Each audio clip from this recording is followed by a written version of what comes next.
할렐루야. 오늘도 우리에게 새날을 주신 하나님께 감사드립니다. 기도하겠습니다.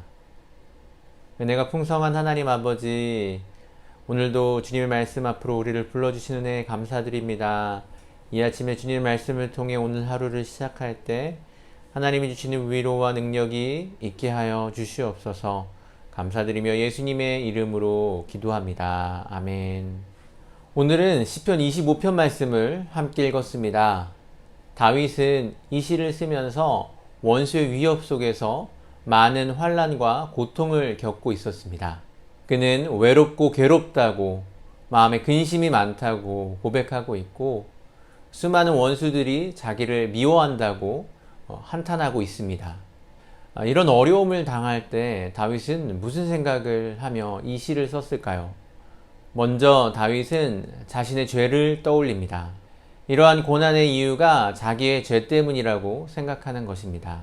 그는 젊은 시절 자기의 죄와 허물을 떠올리고 자기의 죄가 크다고 고백하고 있습니다. 그러면서 하나님께서 인자하심으로 자기를 대하여 주시기를, 자기의 이름을 위하여 자기의 죄를 사하여 주시기를 간구하고 있습니다. 두 번째로 다윗은 그럼에도 불구하고 하나님을 바라고 하나님을 의지하고 있습니다. 하나님은 하나님을 의지하는 자를 부끄럽게 하지 않는 분이시기 때문입니다.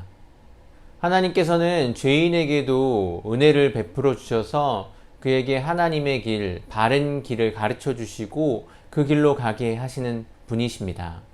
다윗은 젊은 시절 살인과 간음이라는 끔찍한 죄를 저질렀지만 하나님께서는 그를 징계하시되 버리지는 않으시고 하나님의 길을 가르쳐 주셨습니다. 이러한 사실을 알고 있었기 때문에 다윗은 자신의 삶에 찾아온 어려움이 자신의 죄 때문이라고 느낄 때에도 하나님으로부터 멀어지는 것이 아니라 오히려 하나님을 찾고 하나님의 도우심을 구하고 있는 것입니다. 고통과 환난을 겪고 있는 많은 사람은 다윗처럼 그 어려움이 자신의 죄로 인해 오게 된 것은 아닌가 하는 생각을 하게 됩니다.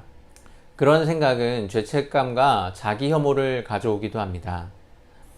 내 삶의 모든 문제는 결국 나의 잘못된 행동의 결과이고, 그렇기 때문에 나는 이런 어려움을 당하는 것이 마땅하다고 스스로 생각하는 것입니다.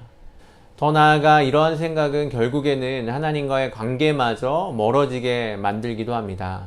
나 같은 죄인이 감히 하나님 앞에 나아갈 수 없다라고 생각하고 하나님을 피하게 되는 것입니다. 하지만 우리의 삶에 찾아오는 모든 고난이 모두 우리의 죄 때문만은 아니고 우리 삶에는 원인을 알 수 없는 고난이 종종 찾아오곤 합니다. 더 나아가서 고난의 원인이 자신의 죄에 있다고 느낄 때에도 우리는 하나님으로부터 멀어질 것이 아니라 하나님을 간절히 찾으며 하나님께 죄를 고백해야 합니다. 우리의 죄를 용서하여 주시고 우리를 바른 길로 인도하여 주시는 하나님께 더욱 가까이 나아가야 합니다. 하나님께서는 하나님을 바라고 의지하는 자를 결코 부끄럽게 하지 아니하시는 인자하신 분이십니다. 외롭고 괴로우십니까? 많은 근심을 안고 살아가십니까? 고통과 환난을 겪고 있으십니까? 다윗처럼 하나님을 우러러보고 하나님의 도우심을 구할 수 있기를 바랍니다. 하나님께서 우리에게 평안을 주시고 보호하여 주시고 구원하여 주실 것입니다. 기도하겠습니다. 인자하신 하나님 아버지, 우리는 죄인입니다. 우리의 죄를 용서하여 주시옵소서. 고통 중에서 주님을 찾습니다. 우리를 구원하여 주시옵소서. 우리를 주님의 길로 인도하여 주시고 우리에게 평안을 허락하여 주시옵소서. 주의 인자하심과 선하심을 의지하여 우리 주 예수 그리스도의 이름으로 기도합니다. 아멘.